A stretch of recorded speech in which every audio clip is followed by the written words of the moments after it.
Thank you for joining me on 13 Plus. I'm Cali Lichter, and this is On the Docket, a weekly recap of crime and court in and around the state of Michigan.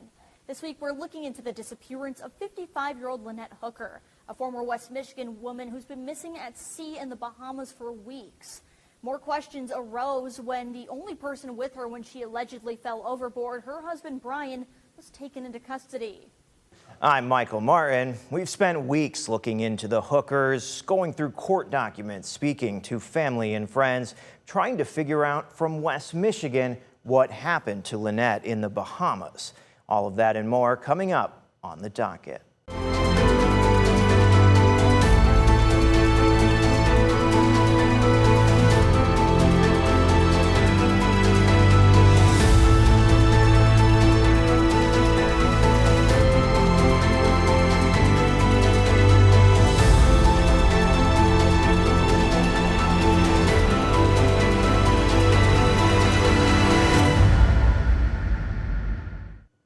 Lynette and Brian lived in Kent County for years. Our Lauren Baker went to their old neighborhood, where neighbors said they were shocked when they saw the news, describing the couple as kind people who love the outdoors and sailing.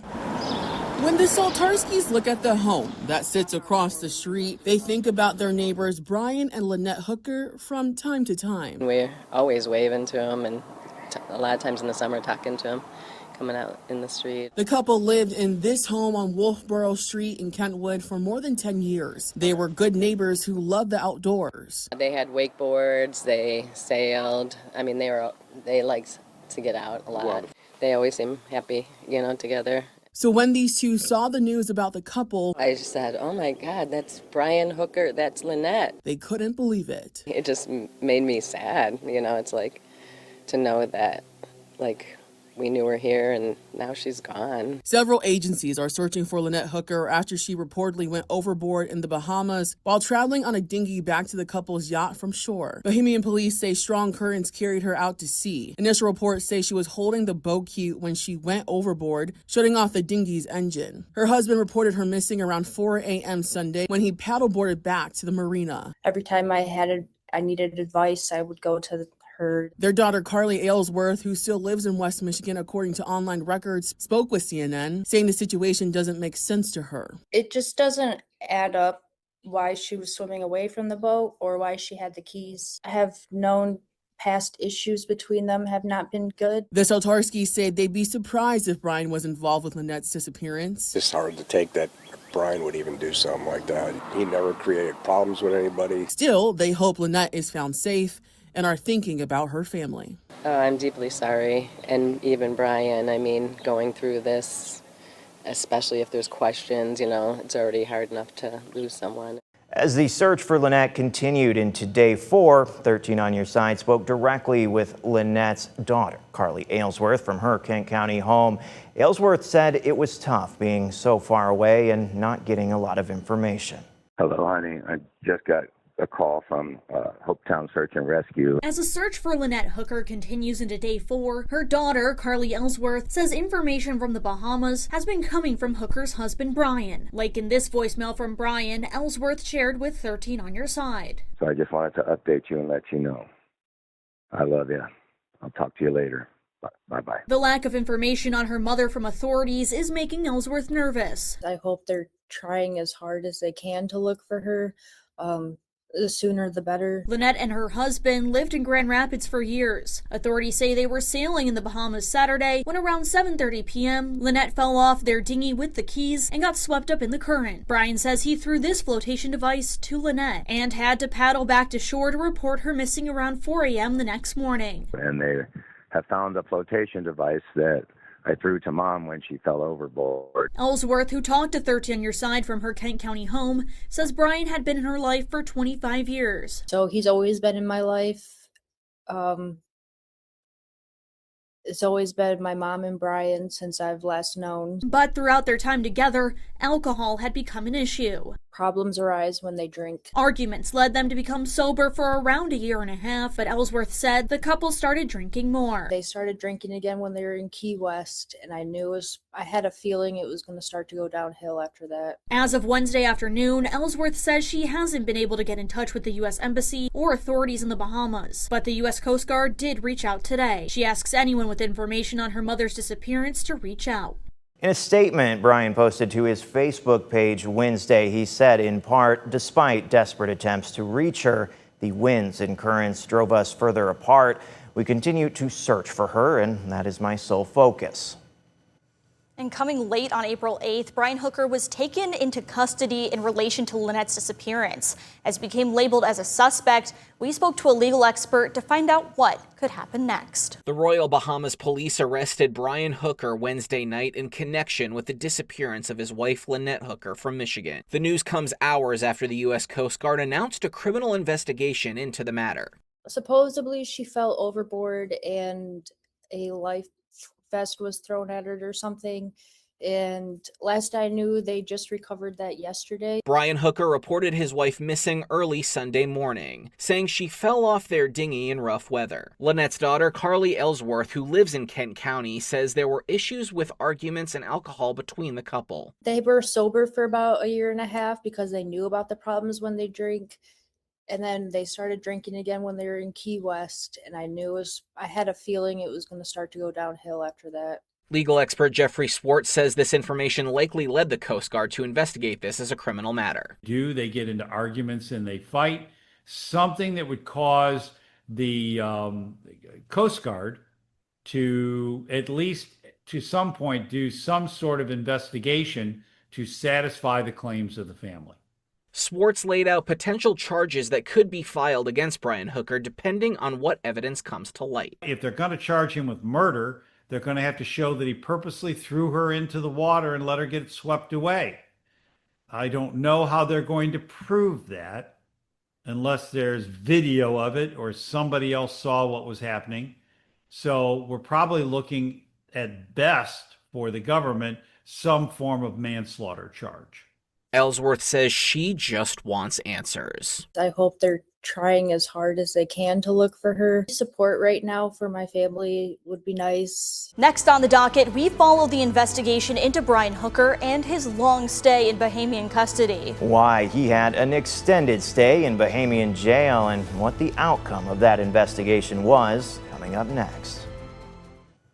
On April 9th, we heard from Ellsworth for the first time since Brian's arrest. The past few days had been hard for Lynette's daughter as she tried to balance her mom's disappearance and the possible criminal involvement of her stepfather. As the search for her mom, missing in the Bahamas since Saturday, enters day 5, Carly Ellsworth continues to question what happened on the dinghy. I just want to know the truth. I don't want him to be in trouble. I just hope this was a freak accident, but I don't want it to just be swept under the rug. Ellsworth's mother, Lynette Hooker, has been missing in the Bahamas for 5 days. Brian, Lynette's husband and Ellsworth's stepfather, reported his wife missing after he claimed she fell overboard and got swept away. He told authorities that around 7:30 p.m. on April 4th, he and Lynette were on their 8-foot dinghy, but during the ride, he said his wife fell overboard with the dinghy keys, causing the engine to turn off. He says he tried throwing this flotation device to Lynette, but lost sight of her after currents carried her away. He paddled the dinghy to shore, where he reported her missing around 4 a.m. the next day. Thursday, Ellsworth questioned Brian's actions. Yeah, like why wouldn't he drop anchor and look for her? Why did he paddle the other way? If my significant other fell into the water, I'd be freaking out and going after him. Like I wouldn't just bye. I'd be out in the middle of the ocean with you. She's emotional over her mom and the arrest of the man who's been in her life for 25 years. I don't want anything bad to happen to him. I don't want anything bad to happen to my mom. But I just want, answers. I was very sad because he was important in my life, and I don't want to believe that he did something like this. Although Brian was arrested Wednesday night in connection with Lynette's disappearance, as of Thursday night, he has not been charged with any crime. Then the attorney for Brian Hooker spoke out for the first time following his arrest. She called it, quote, traumatic, saying that he's heartbroken at the disappearance of his wife. He is not saying he had any intention to harm her or kill her. He's not saying that he did any action that caused her death. He's saying she fell. At that time, his attorney says he was still awaiting a formal police interview. He had not been charged with a crime.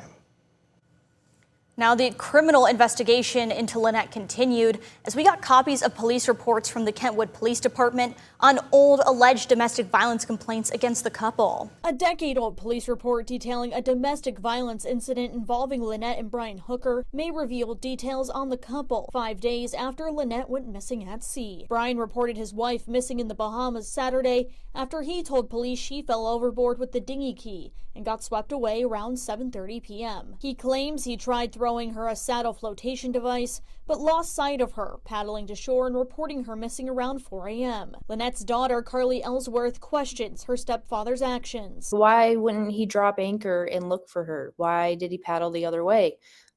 If my significant other fell into the water, I'd be freaking out and going after him. Like, I wouldn't just bye.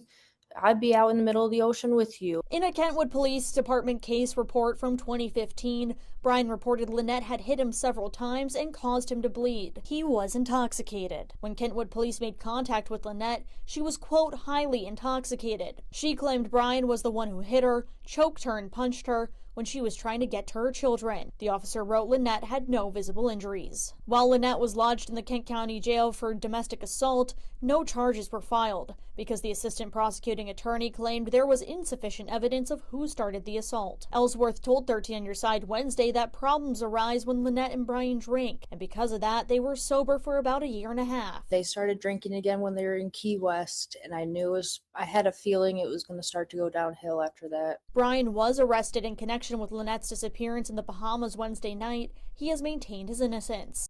Brian Hooker chased his daughter out of the kitchen, pinning her up against a wall, with both hands around her neck, lifting her about a foot off the ground, demanding she say, "Yes, sir," to him. That's what she told police after she said her father choked her twice in November of 2005. That's according to new documents obtained through a Freedom of Information Act request filed by 13 on Your Side. They provide a clearer picture about the man being held in custody in the Bahamas in connection with the disappearance of his wife, Lynette. We've reviewed nearly 40 pages of court documents, witness statements, and reports from police in Kentwood, where Hooker and his family lived for years. These photos, taken after the incident, showing the injuries to the girl's neck, described as 2 small bruises, each no larger than a quarter.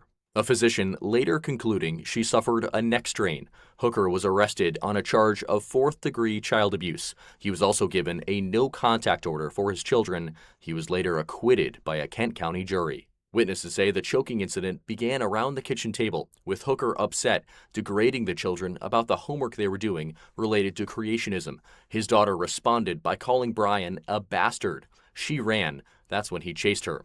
After he let go and she ran back to the kitchen, Hooker choked her again in the kitchen, saying, quote, "Don't you ever call me bastard again." This discovery comes a day after the release of a separate batch of documents from Kentwood PD, dating back to 2015, in which Lynette claims Brian choked her. He was never charged in that incident. He definitely denies causing her death, and he's still asking about her and is hopeful that she will be recovered. Hooker's attorney, Terrell Butler, speaking with ABC News after he was interviewed by police in the Bahamas for about 3 hours Friday morning. Hooker has not been charged in his wife's disappearance. He kept reiterating that I need to know what's happening with the search for my wife. We also heard from the ex-husband of Lynette, who spoke to 13 on Your Side over the phone about his missing ex-wife. I'm going to hold my comments until more information comes out. Rick Aylesworth is not going to speculate about what happened to his ex-wife, Lynette Hooker. I feel like it'd be reckless for me just to jump on the bandwagon and say everything that I think. It's been over 20 years since they've been married. I was married to her for 5 years and dated her for 7 and have a daughter, Carly. But as the mother of his 28-year-old daughter, Carly, she still holds a place in his heart. We had our differences, but it was still my ex-wife, you know. I mean, it's still my daughter's mom. And I'm not gonna say anything derogatory or anything. I don't know. He is hopeful that Lynette will be found safe. I don't want to incriminate anything or anybody, or, like I said, speculate or jump to conclusions and then have it all come back that she's hiding in somebody's boat somewhere out there in the harbor. Still eager for each new piece of info to trickle out of the Bahamas. Are you forcing yourself not to read the articles out there? No, I'm reading every one. Really? I've been very diligent on reading everything that comes out.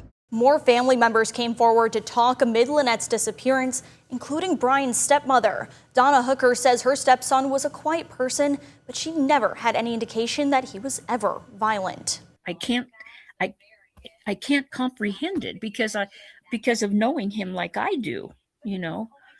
I don't understand. Donna Hooker says she's heartbroken about the news she's been hearing about her stepson, Brian Hooker. He's being held in the Bahamas in connection to the disappearance of his wife, Lynette Hooker, after falling out of a dinghy last weekend. She says the last time she saw her stepson, who was a teenager when she and his father George were married, was after George had a stroke in 2021. Everything seemed to be really good. I mean, with Brian and George, and I asked Brian, "Where's Lynette?"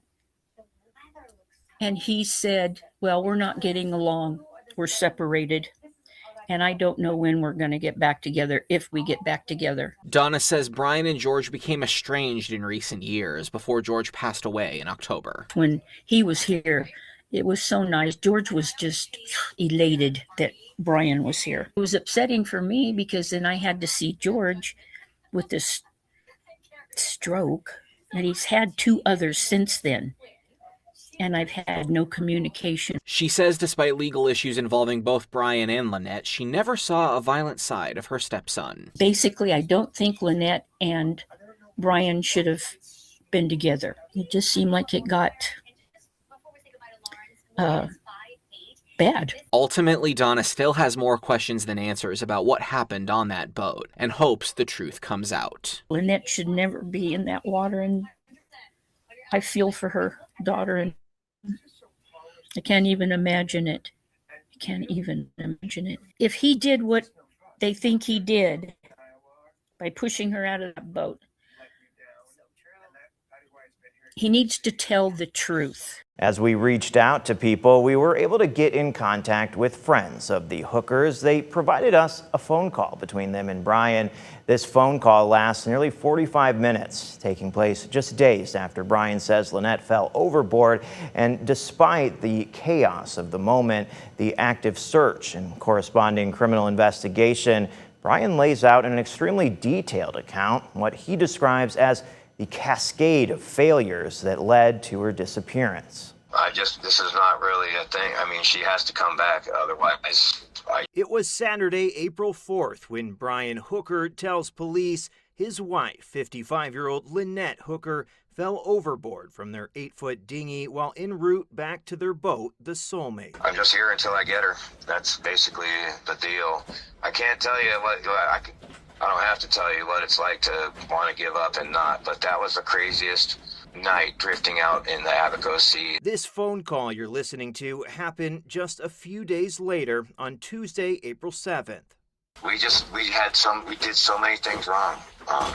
Even I think my anchor dragged after I set it out. Blaine and Marnie of the Sailing Cameo YouTube channel originally recorded Brian's account to help facilitate search and rescue efforts. When these guys, or if these guys give up after Wednesday, I'm going back out. I'm going to drop the hook and I'm going to go in super close in my stupid dinghy until I find her. Initially, they tried to get the recording to local authorities.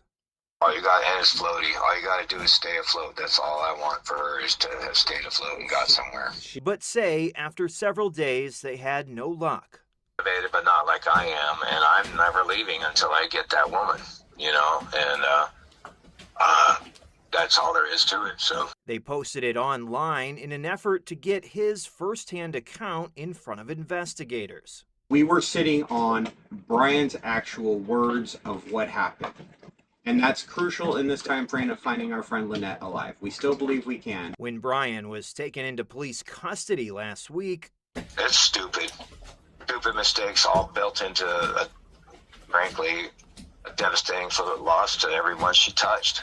They felt it was more important than ever to share his perspective. And I waxed pontifical about having an authentic life, and it's authentic because there's risk. And then I lost my fucking wife that same night, and I feel like the gods were listening in. Next on the docket, as the deadline quickly approached for Brian's release, many questioned if he would remain in custody or not. We have video from the jail when that clock hit 0 next. And after all of that, Brian Hooker was released from Bahamian custody without charges on April 13th. He walked out of the jail a free man, but still considered a suspect.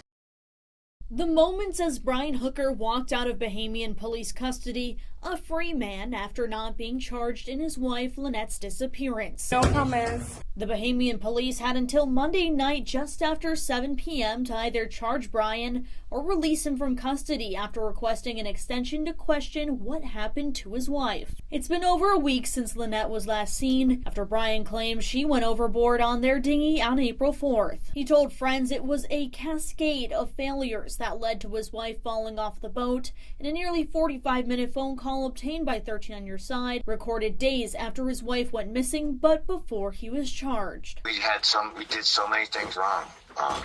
Even I think my anchor dragged after I set it out. Saying he isn't leaving the Bahamas until he finds her. And I'm never leaving until I get that woman, and that's all there is to it, so. Just before his release, his attorney said she is happy to see justice work in the Bahamas. They had no evidence and they had no choice but to release him. It's unfortunate that they had to exhaust the entire investigative period to come to the conclusion. In a release posted to Facebook, the Royal Bahamas Police Force says the decision to release Hooker was made in consultation with the Department of Public Prosecutions, their equivalent of a prosecutor's office, which recommended no charges be filed at this time pending the outcome of further investigations. Leaving the police station Monday night with his attorney, Brian was asked if he had anything to say to the people who think he's responsible for Lynette's disappearance, or if he had any comment on still being looked at as a suspect, his attorney replying, No comments, no comments. Thank you. The conditions of his release are unclear as of Monday night. Brian is still considered a suspect. For the first time since his arrest on April 14th, we heard from Brian Hooker as he spoke to the media. He described what he said to be a nightmare, and he also said he would stop at nothing to find Lynette. It's been a nightmare for Brian Hooker as his wife is still missing at sea after more than a week. A different chapter of hell and a giant hell that I'm in. I don't have a wife.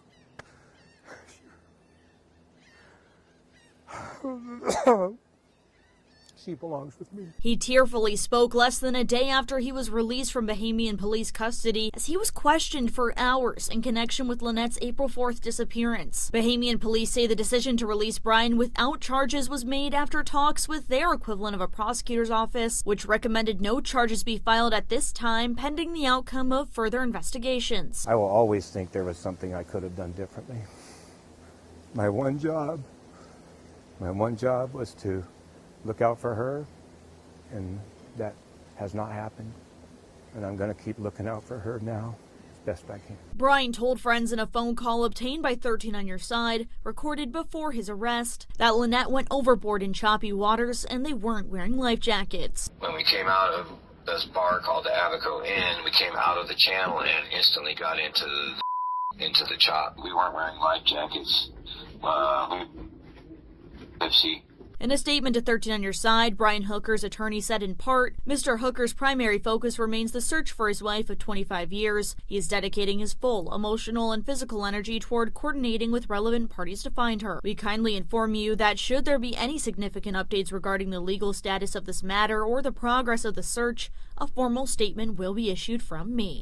As time went on, we learned on April 15th that cadaver dogs were now joining the search for Lynette. Authorities say a U.S. Coast Guard K-9 team arrived in Hopetown to help look for her. This was nearly 2 weeks after she went missing, as Brian said he would do anything to find his wife. But after Brian Hooker walked out of the Central Police Station in Freeport, Bahamas, he said his next move was searching for Lynette. Instead, he was on a plane within about 24 hours, flying back to the United States. He says that it was to see his mother, who is ill. That's when Carly Aylesworth went to the Bahamas just a day later to search for her missing mother. Aylesworth says she's in Nassau, heading to Marsh Harbor, where her stepfather reported her mother, Lynette, missing on April 5th.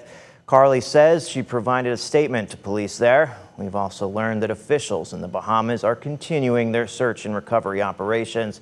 Her boyfriend says they just want answers.